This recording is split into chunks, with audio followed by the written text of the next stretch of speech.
welcome back to my channel. Today I am interviewing Lizanne Flynn. She is with the Animals iView. I'm going to let her go into her introduction here in a second, but I just have to talk her up. Every time somebody asks me, how did I get started as a psychic? How did I get into this? I always tell the story about meeting Lizanne. So I think in 2013, my family dog of like so many years, he passed away, and I was so distraught, and I wanted to reach out to him, and I found this big psychic fair. It just happened to be like that weekend, and I was so terrified. I paid for a ticket to get in, and I just kind of walked around the outside of the room where they kind of have all these like psychic booths, and I just felt drawn towards Lizanne, and I sat down, and she gave me a reading for my dog and just told me things that no one obviously could ever have known. And after that, I was just like blown away, and I was like, how can I learn how to do this? This is amazing. This is intense, and I absolutely love it. And so thank you, Lizanne, for being part of my journey. I'm so grateful to you. And also before I even understood like the etiquette of like how to talk to psychics, I was constantly jumping into Lizanne's radio shows, and you actually also gave me my first Reiki session, and I was just constantly bugging you and probably doing it a little too much, but I always appreciate all that initial help that you gave me. But yeah, I'm going to stop now and let Lizanne introduce herself and kind of tell you guys what she does. Well, and I remember that initial session so well. Do you remember what I said to you at the end of that session? No. It might have been that session, Lauryn, or maybe even a subsequent session when you came to see me, and or you and Ian came to see me. Yeah, and yeah. I said, you can be doing this. you meaning we could switch places, and you could be doing professionally what I do. And so you are. Look at that. I didn't even remember that. That's so awesome. I remember that. I remember the look on your face was just like, really? And I'm just like, oh yeah, I'm getting, you should be actually, not only can be, but should be doing this. So yeah, congratulations. Thank you. I have been doing this professionally for, let's see here, since 2006. So what would that be? Where are we now? 15 years, 15 years. I started out doing animal communication. I had raised both of my boys at home, and I wanted to get back into the workforce. And for whatever reason, that equaled also volunteering at a local animal shelter. And so when I walked through the doors of the local animal shelter, I started to hear things. I started to hear, where am I? Where's my family? Why am I here? And it wasn't until then that I was aware that I had the ability, the wiring, I guess is a good way to say it, of communicating with animals. So that was probably the first shingle that I put out professionally. And then I wanted to add a physical component. So I went to school for canine massage therapy, which is a thing. You can get certified in that. Massage does for animals exactly the same thing that it does for humans. At the end of that course, a colleague of mine said, I think you'd really like Reiki. So I went on to become a Reiki master teacher in 2010. And probably in the time since then, I added on more shamanic tools such as journeying and soul retrieval for both animals and humans. I like to say that I reunite people within themselves and with each other in their relationships. And I also am that bridge between animals and humans so that they can reunite in a better place in their relationships. You can reach me at www.myname Lizanne, Lizanne, Flynn, Flynn.com. I'm on most of the social medias, and I also have a podcast called The Animals iView, and that's on Spotify, iTunes, Apple, etc. Today, we're sort of just talking about things that I wanted to ask Lizanne about animals, animal communication. So either if you just own a pet, or if you have an animal companion, or you're looking to communicate with them, I think that some of this information might be relevant. So Lizanne, we were sort of talking about this beforehand, but I think a lot of people, including me, get introduced to this world of animal communication, psychics, mediums, just all of it through their pets. And it's almost like, people might not be interested, but something about having their pet and wanting to communicate with them introduces them to this realm. And I'm curious what your thoughts are on that, and if you think that that's similar and why that happens with people. Well, and what a great question. And I think, Lauryn, that in the world of animals and with all other species, they do communicate telepathically with each other all the time, all the time. That's why you see dogs at a dog park sizing each other up in what seems like nanoseconds, and they decide, am I going to be a friend or not so much a friend? And so as they are all conversant in what I call the master language of energy, humans really are the only species that doesn't really have that conversant ability.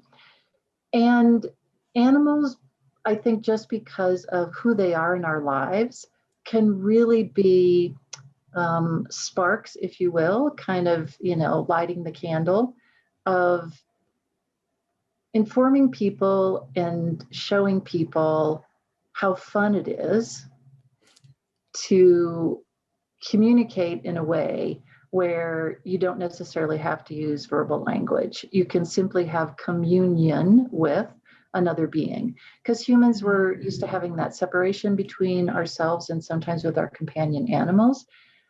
But because people love their animals so much, I think it's kind of a natural bridge and it gives them a little bit of breathing space, so they're not in that inner circle as much themselves.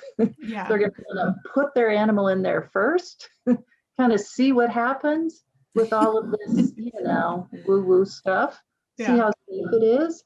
But as you've probably discovered, it's never just about the animal. Nothing ever happens in a vacuum. And so it's all about the relationship, really. Even when we're talking about a behavior issue, there's something in the animal's environment that usually the human is involved in some way. Absolutely. I agree. I think some people, they come to me first because they lost their pet and they're freaking out or something. And then, we might find them, and then they come back and they're like, oh, what do you think about this? And then it's like the next reading, it's about them. And then they're calling me up about this or that. And I think it's just animals. I'm thankful to them for being able to, I don't know, open people's minds and make them more trusting of the process. Yeah, that's a good way to put it. Again, and the funny thing is that it's almost like they serve as like that connector, like that extension cord of energy, to where if they start acting a certain way, especially like you're in the middle of a session, and sometimes the guardian goes, oh, wow, I've never seen them do that before. And so, yeah, they definitely help the process. Absolutely. I'm coming up with this question on the spot, but I'm curious, what does a typical session with an animal look like for you? Because I'm realizing that might be different between you and I. Absolutely. Yeah, absolutely. I say to people that it's their intention that drives this whole thing. So once they set intention, usually scheduling a session or even thinking about it, that opens what I call a window of energy between me and that animal. Their animal sender switch is always on. It's our receiver switch that sometimes has shorts in it, or we have to like flip it on and off. Yes, yeah. Probably for you as well as for me, that receiver switch is kind of always on the on position sometimes. And maybe a few days before, a few hours before, I'll get a download of information. It could be visual, it could be auditory, it could be clairsentient. I will usually get information about what the issue is from the animal's perspective. And I also tell people, because I'm a medium, just like you are, that sometimes animals and humans who've already crossed over see this open window of energy. And so I say, just in case Great Aunt Gertrude wants to stick her head through the window and say, hey, be prepared. Yeah. Because I like to honor that. They usually have a message that's pertinent to whatever the session is. And so it's the day of the session, the time of the session. It's either video or it could be on the phone. There's no energy kind of flows everywhere. So it doesn't really matter as far as that goes. You don't have to be together in person. Yeah. And 90% of what I get contacted about is behavioral. My dog is not doing this. The cat is not using the litter box. There's clawing of furniture. We just got another dog. How come the other one doesn't really like the other dog? Those sorts of things. And then it becomes, I guess I look at it as being kind of a detective and kind of following the thread of energy wherever that goes. And oftentimes the human has a different, I wouldn't say agenda, but maybe different questions they want to have answered. And the animal sometimes has their own set of questions or information that they feel is more important to address. And I have to say, I usually follow the animal's lead. Yeah. I just do. I think they know a lot more about the energy than I do. And I say to the guardian, we will address all of your issues. I've just learned that they know the situation. And so I'm more than happy to follow where they want to go. Yeah, absolutely. I love that you touched on that, because that was something I had to learn kind of as I was doing readings for people, was like, sometimes the person is the problem, not as much as the animal. And being a little bit more soft spoken myself, having to like say that and and to say it correctly and nicely, and not hurt anyone's feelings, has always been a struggle for me. But you say what you get and you hope that they hear you. Yeah, and I'm constantly saying, let me see, how am I going to put this? And I try to tell people in the beginning when I say that, Yeah. sometimes it is that like telepathic download that has so many layers to it. And I really struggled putting English language into the feelings. But there are other times where it's pretty darn direct. And I'm with you, Lauryn. I want to be that bridge builder rather than, because animals are direct. And so, yeah, I agree with you that that's always been a struggle for me. I don't know. That's probably not a bad thing. It's a struggle for us because we're aware of the receiver part of that message, and we want it to be well received. Yeah, absolutely. Yeah. Do you think people walk away from your sessions understanding their animals more, and maybe for the people where it's their first time, maybe they come in with those ideas of, I want them to stop doing this, and do they leave kind of with a different perspective? I do think they leave with a different perspective, and sometimes that's a challenge for them. Because as humans, we're kind of used to objectifying animals, even the animals that we love. And if there's a behavior issue, we don't often see I have a role to play in that on some level. And it takes a fair amount of humility, I think, on the part of human to be able to accept that information and say, oh, well, okay, this is the direction that I need to go then. And you've probably found this. Usually there's some tears of release. Usually there's oh my gosh, I had no idea. But that to me, that kind of swirling little pot of energy, that's the sweet spot. Because then I know that I'm, again, building bridges and kind of opening connections, that getting them to a deeper level. And I sometimes have had people said, wow, this is not at all what I expected. Yeah. I'm not sure if that's a good thing or a bad thing, but again, they'll pick up on things about their guardian. If someone is still grieving about an animal that has already transitioned and they're trying to bring a new animal in, and the new animal is confused because they're not acting like the old animal and the guardian wants them to act like the old animal. So when I bring up the animal that's already transitioned, they're just like, well, how did you know about that? They're just like, well, Fido told me. Yeah. Fido marked you out. We have to do those ceremonies about releasing this. And then again, that's where sometimes the tears come. But I always tell people that's just your body's way of saying, oh, okay, yeah, I can let this go. Yeah, I love that. And I think sort of on that same path, do you think that pets come into our lives for a reason? Because it seems like a lot of people who are unaware, they sort of get introduced to this and then they kind of leave these readings, hopefully with a renewed sense of their animal and how they play a part in their lives. And I think one of the things that I did a reading with you once and you were talking about giving my dog like a job or like a role to do. And then another reading you did, I've gotten a lot of readings with you at that psychic fair. But I think I had a cat that had passed away and you were like, oh, well, this is a lesson that this cat has brought into you. Can you speak a little bit to, why you think animals might come into our life for different reasons? Well, and another great question.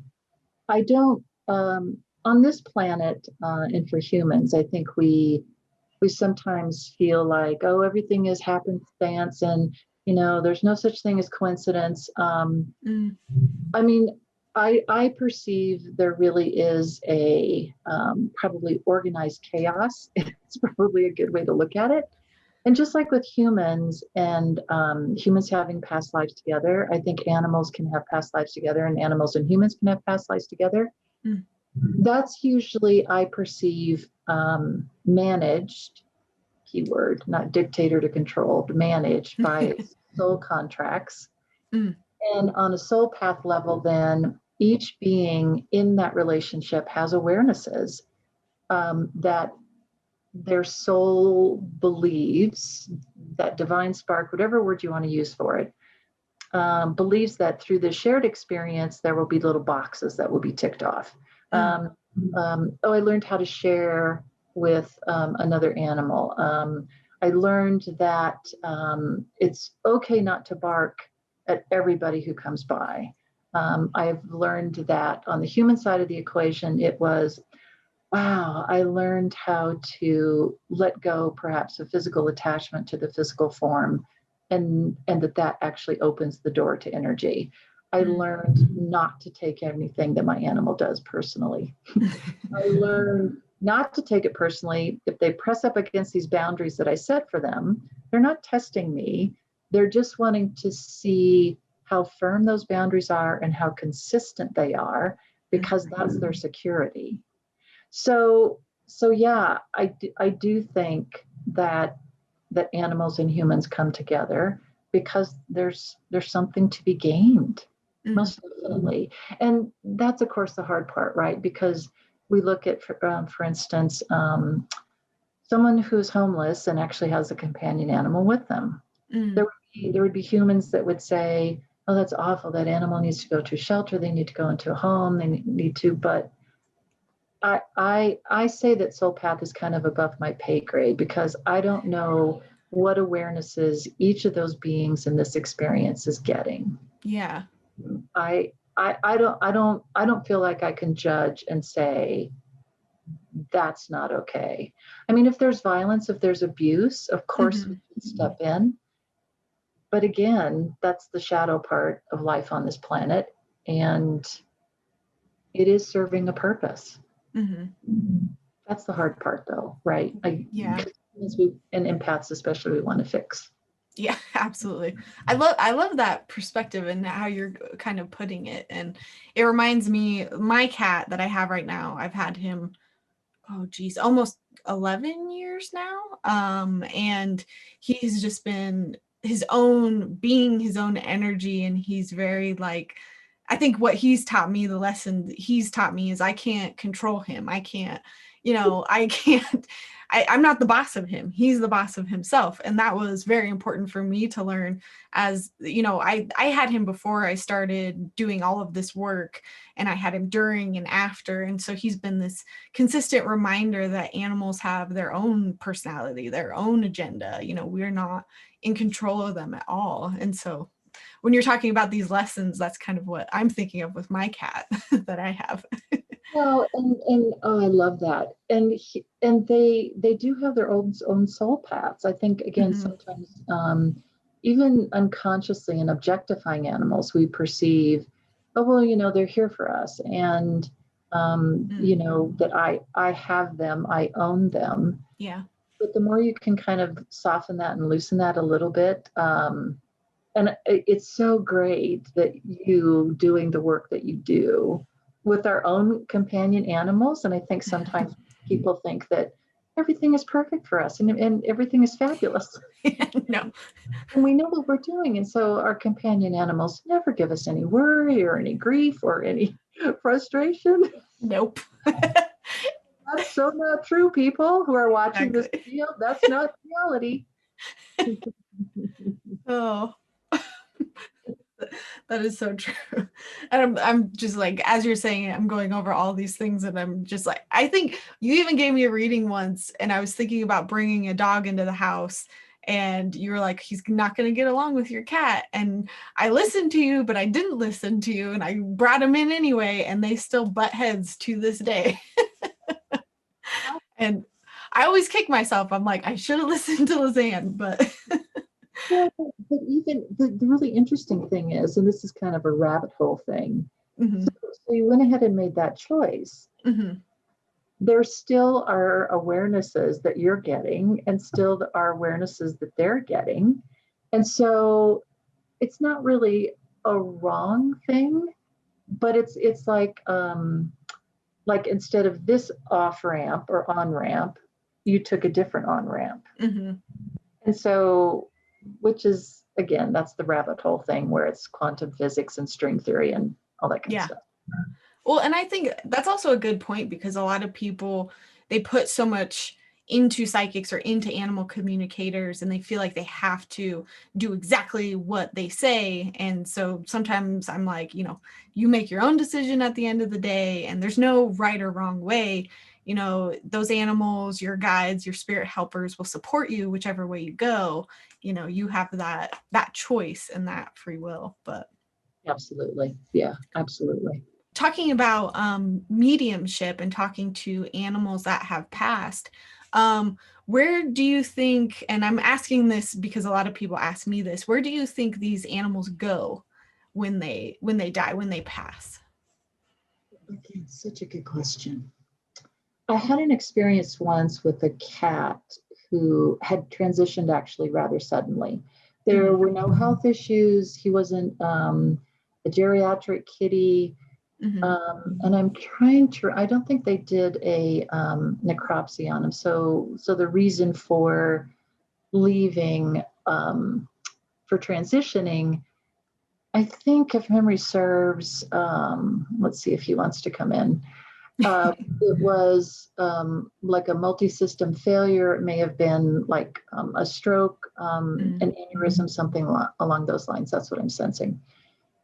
And it was really interesting. And it was the really interesting part, Lauryn, was that the guardian wasn't really asking me where he was, but he wanted me to see where he was. Hmm. The space where he was that he showed me looked to me like what you might see in the Hubble telegraph or telescope. Hmm. Lots of nebulas, lots of stars. Definitely, I think meant to be like outer space. But the really funny thing is that he showed me himself as a being of energy, and he was huge. He was massive. Huh. Didn't really look like cat form. Again, kind of resembled like a nebula. And then he made a definite effort and show of pushing himself, literally pushing himself back into the physical form of this cat known as Alex in his lifetime. And then he kind of looked at me like, "Are you getting this?" Which is what they do. Yeah. like, are you paying attention? Do you want me to, draw a picture? And then he pulled himself out of physical form. And then he literally, it's like he was stuffing himself back into physical form again. Huh. And so I often thought about that, and I'm like, okay, well, that was likely for me so that I can understand, especially for animals, because I do think that they are unique beings on the planet. And sometimes I'll get a visual of what animals refer to as the other place. Hmm. Sometimes it looks like Earth, only a lot better. Sometimes it will be up in outer space, like what Alex says.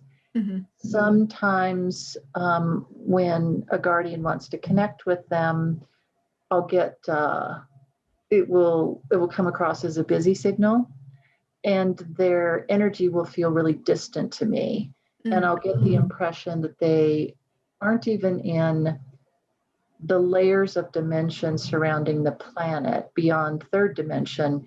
It's like they're a universe or a multiverse, like a dimension or two over. I should And have it's like chills. it will connect. So, and I know that humans, we have our belief systems of crossing the rainbow bridge and going up to heaven. I think that varies from animal to animal. I think they get to kind of create where they go next beyond this experience. Because again, I think that's kind of dictated by soul path. They may be at a place where, yeah, and you may have got this, where I think I'm done with the transitions or the life experiences on planet Earth. I'm ready just to kind of become, my words, one with source energy. There'll be other times where it will be pretty clear, yeah, I need to come back a couple more times. Yeah. So my perception is that it's not really a place like what, again, our belief system would say heaven was, or something like that. Absolutely. And I think that's why people ask that question, is they have that rainbow bridge image or that heaven image in their mind. And sometimes I found some animals just they don't want their person to worry so much about where they're at. So they'll just show me like a happy memory with them in that person. And it's kind of like, they're trying to communicate like, this is where I'm at. I'm in this place where everything is awesome and happy and I'm connected to you. It doesn't look like heaven or a bridge or something like that. It's just a state of being is what I've found sometimes. So I was just curious to hear your perception of it, because you've been doing this so much longer than I have, and you've probably been reading so many different animals. So I love that story. Well, and that's such a good way of putting it, a place of being. Because humans were so kind of locked into this whole third dimension thing. Yes. Like, I am here and now I'm going to go there. And then once I'm there, then I'm going to go back to here. Yeah. And for us, this seems to be a finite experience. But with animals, it's, oh, yeah, this has been really great. I love you so much. And this body can't support me anymore. And so I see my next room. I'm ready to go into that next place where I need to be. And it's challenging, I think, for sometimes humans to go with them because I think a majority of us have a fear of death. A majority of us, just have a fear of death. Absolutely. Yeah. We don't know. Exactly. And I think that's why so many people come to animal communicators to talk about this. And I think segueing a little bit, do you find that some animals kind of, when they're like, all right, I think I'm going to move on, I'm not going to come back, like you were saying, do you think they often become guides or spiritual helpers for those same people, or do they just kind of like move on completely? I'm curious. Well, and that, again, such good questions. I know that can happen for humans, that a biological family member can, in fact, surprise, also become and or was one of your guides. I think that yes, that can be true for beings in animal experience. That I do know that they come back to visit. I call them energetic drive-bys, where people will see kind of out of the corner of their eye. They'll be like, you're going to think I'm crazy. Um, I felt them jump up on the bed. I heard the jingle of their Yeah. of their collar. I felt this nose, this really cold nose. It just felt exactly like them. And I'm just like, no, no. That was then stepping back ever so brief dimension, Hmm. ever so briefly back into that energetic form that exists on some level, timeline wise, time being an illusion, everything happens at once. And so again, it's based on soul contracts. I think it's based on the past life thing. I found that animals are definitely always available if in connecting with them, if the guardian has a question about, Mm. I have another animal that's going to be transitioning. They didn't know them. And I said, well, you're the connecting point. Yeah. My sense is that there's usually a welcoming party on the other Hmm. side, even if they didn't know that animal or even that human, that they'll be a welcoming party. Because I think I get that question a lot too. You probably Yeah. do, is that, well, are they going to be okay? Who's going to be Hmm. there for them? Yeah, I think there's a fear that you're gonna cross over and there's gonna be nobody there, but in a sense I see it as everything, everyone is there waiting for you on the other end. So it seems like, some of our animal companions could definitely come in, be helpers, even become guides if some people really feel like that happens. What is the difference though between like a deceased animal who's passed on and is now your guide versus this kind of term that we hear, which is animal spirit guides? Or maybe there's not a difference. Animal, I think that, um, and I actually refer to them as animal spirit partners. Mhm. Like, for instance, if someone's taking a journey or in meditation, setting intention, I would like to meet my animal spirit partners. Mhm. Then, of course, the whole spectrum of species on the planet, from ant to, what would that be? Blue whale. I think that's the largest being on the planet. Is Mhm. may choose to partner for that particular journey and that particular intention. A guide, I guess, I feel might be more personal and might be more specific, as in almost like entities on our own team of guides Mhm. that could be, um, I don't know, gods, goddesses, beings from a different galaxy, beings from a star planet, angels. I mean, that kind of runs the gamut.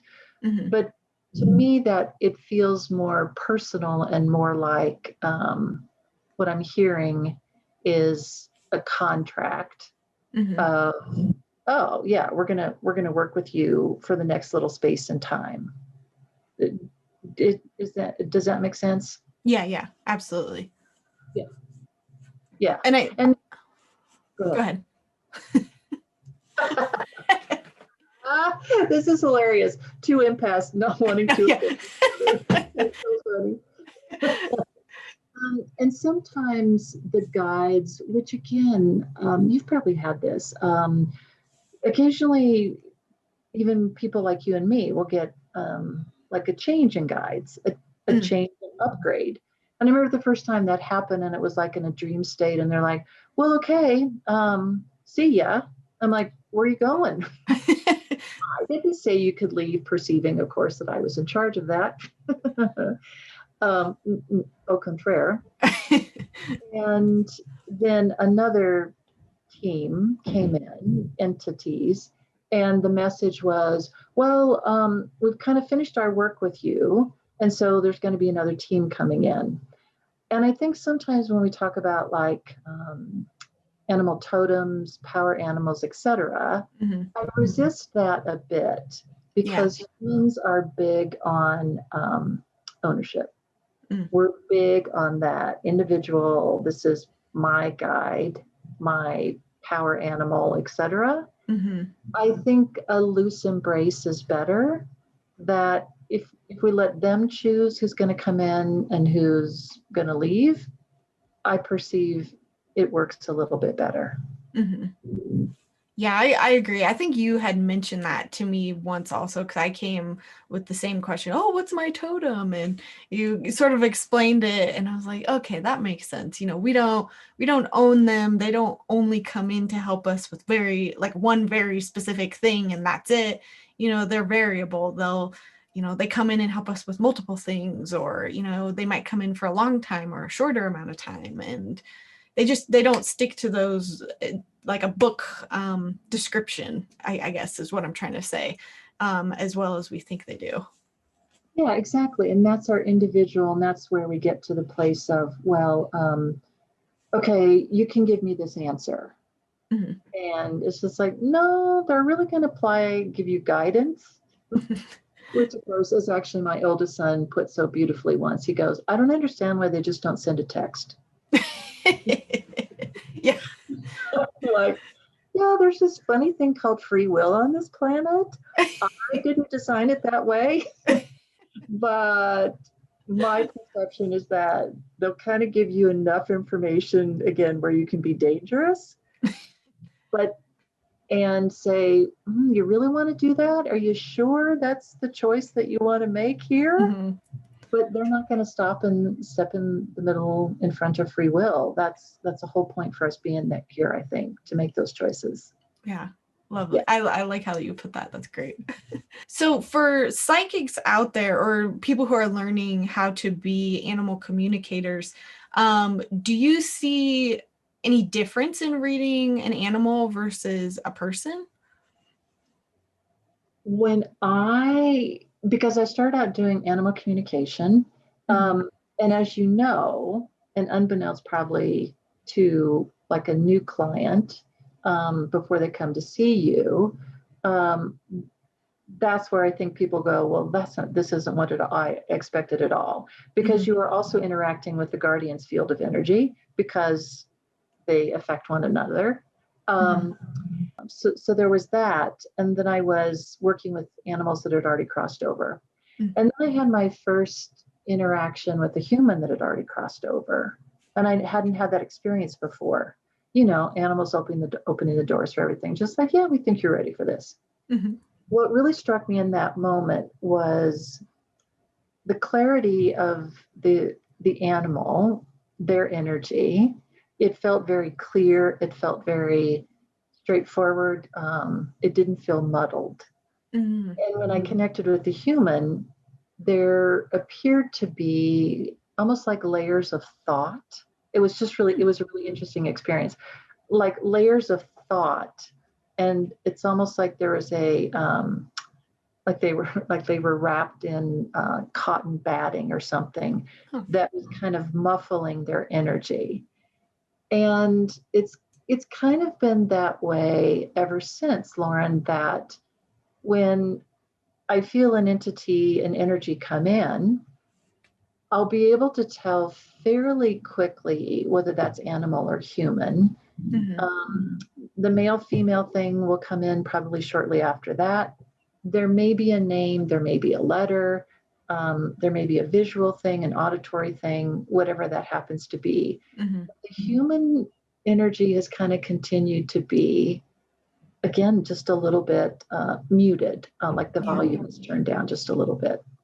Interesting. Yeah. And I think I talk about this a little bit on my channel of, if you aren't sure, you can kind of talk with your spiritual helpers ahead of time and be like, give me some sort of signal or like symbols so that I know who I'm talking to, animal, human, or even if you're talking to a person and you're trying to figure out if they're deceased or not, you can also ask for symbols. And so for me, knowing the difference between someone who's passed versus someone who's not, you know, someone who's passed shows up as like further away and kind of muddled, the same of what you're talking about. And Yeah. someone who's more present might show up in a different way for me. And so I think it's kind of understanding your language and how you communicate and how they come across. So it might not be the same for everybody, if that makes sense. But It's funny. I had a couple of instances when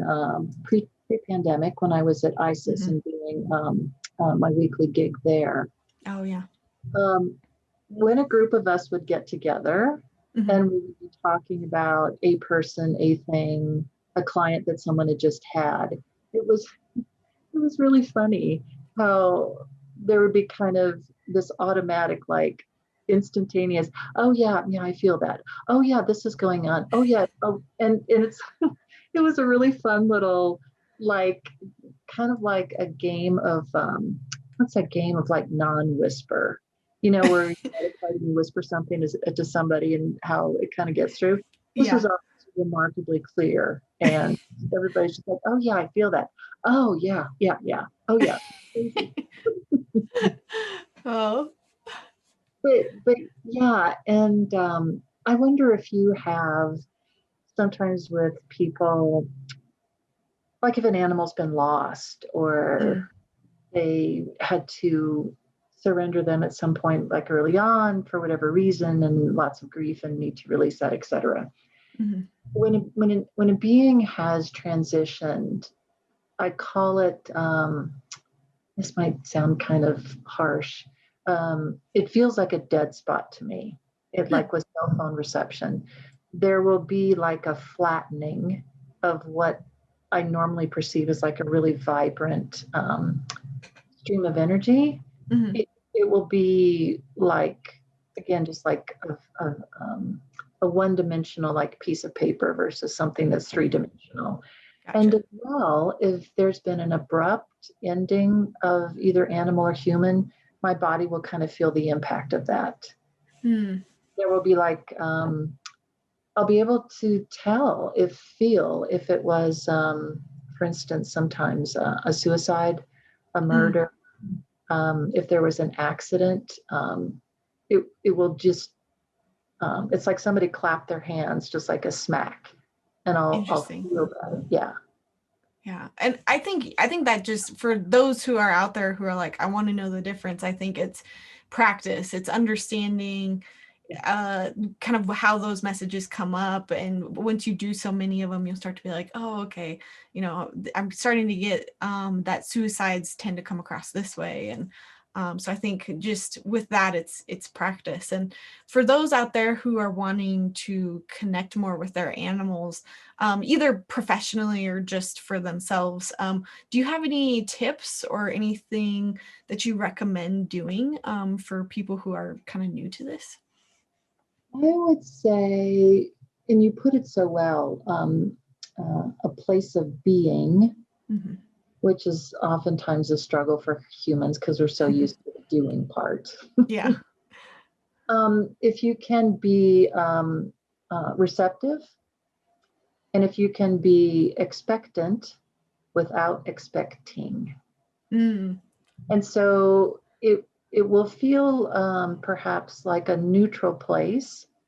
It may feel cool in temperature, which is a little bit counter to what humans like to feel. We usually like to feel with our companion animals the warmth, the love. We're used to kind of feeling that emotional mm, place. But it's more like creating a space where you can invite your animal into, and probably more accurately, that you can step into the space that they hold for us all the time in energy. And it's the letting go of those expectations, but at the same time, being expectant that there will be a connection. hmm. For me, with my own animal companions, it's that directness that gets you every time. Yeah. Why are you not using the litter box?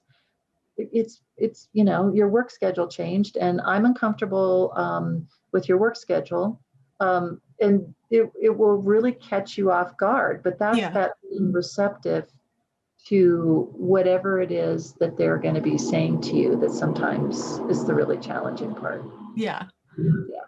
And I'm thinking now too, because this is a question I get asked all the time.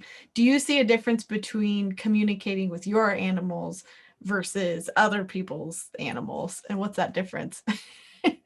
Well, and again with our own animals, because they excuse me, act as mirrors Mm, for our behavior that would impact what their true north is, which is living in an environment that is smooth, that is flowing, that allows for every being to be themselves. If they hold up that mirror, sometimes it's like looking in a mirror on a bad hair day. You're like, oh, wow, really? Yes, you're absolutely right. I am doing that. Yep. mm, Um, and the really remarkable thing is that it's never said with any attitude. It's never said like what we might find in some relationships with, you always do that. And I yeah. really hate it when you do that. And I've told you before a million times, and you continue to do that. And there's a lot of rolling of eyes. There's just not that with animals. They're like, okay, you asked me a question. I'm going to tell you this is Mm, part of the reason why I'm not using the litter box as much. This is part of the reason why, as far as the home energy environment goes, that we're both in and that we both contribute to, why yeah. I'm having a really hard time and why I have to show you here's what your energy looks like. And Hmm. I think taking that step back from our own animal companions is always challenging. Oh, absolutely. Right? You're constantly learning. And they're constantly helping you learn to be better. Yes, absolutely. So, do you have anything that you might want to chat about that like maybe we passed over or something that you might think is relevant that we might have left out? I think it's probably nothing happens in a vacuum. And so, and especially right now on planet Earth, my perception is the evolution of Earth herself is accelerating. Mm, And I think that's one of the reasons why we are seeing, from my perspective, an increase perhaps in shadow, or as Amanda Gorman would put it so beautifully, sunshine and shade. Shade on the planet. And I think humans, because we reject that, not only in ourselves, but everywhere, um, we ourselves might get into a fear based mode, or I don't understand what's happening. It feels like the world is ending. Is everything going to be okay? mm, I think more than ever, um, all beings in whatever experience they are on the planet are being called upon to, what I'm hearing the words are, step up. mm, And recognizing that where you are on your own path is absolutely crucial and critical to being the best possible guardian that you can. Because in dealing with your own stuff, you're actually clearing out the energy environment that you share with them. mm. And they have a remarkable way of holding space for you while you do that. It's I don't think it's going to work if humans again don't step up a little bit more and become conversant in energy and understand that um, if their animal starts to act in a certain way, go back to the date that that behavior changed. There Mm. usually was something, right, Lauryn, in the environment that changed, Yep. that threw the animal off base. I look at them as being masterful about what needs to be in an energy environment. And again, it's us dealing with our own stuff that will make it so much better for them. Absolutely. And I think that comes full circle to kind of what we were talking about before is when you start communicating with your pets, you come in with one idea, but the perspective that you gain towards the end is just, you end up respecting them more, because you have to fix things in yourself. And then by doing that, it makes it easier for them. And you just become a better companion to not only them, but to other people around you. Yeah, And it's a ripple effect, that ripple effect of energy. When you put mhm, a rock or a stone into a pond, all you have to do is watch that. That's what energy does. So when you mhm. shift in yourself, and I'm remembering, I say to people all the time, when you shift your energy, they will shift theirs. They're just like, I don't understand how that happens. I'm just like, when you shift your energy, they will shift theirs. And then they come back and say, oh, yeah, that happened. I'm just like, yes, I know. Oh, awesome. Well, thank you so much, Lizanne. I'm so excited that we got to have this conversation, and I can't wait to see you in person again one day. Oh, this has been delightful. You are amazing. I'm just so pleased for you that you're doing this work. Thank you. I'm so happy. Well, a lot of credit goes to you, just for, I don't know, introducing me to it all again. But I um, just opened the door. You had to walk through it. that's true. Yeah, absolutely. And if anyone wants to reach out to Lizanne, again, her links are in the description below. But thank you guys so much for watching, and I will see you all in my next video.